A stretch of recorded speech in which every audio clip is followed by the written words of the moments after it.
Spread your wings and fly. Shake today.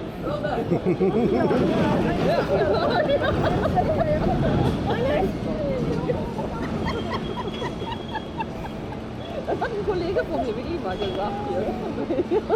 Save the day heißt es da. Und dann sagt er Shave the day. Der Englishman.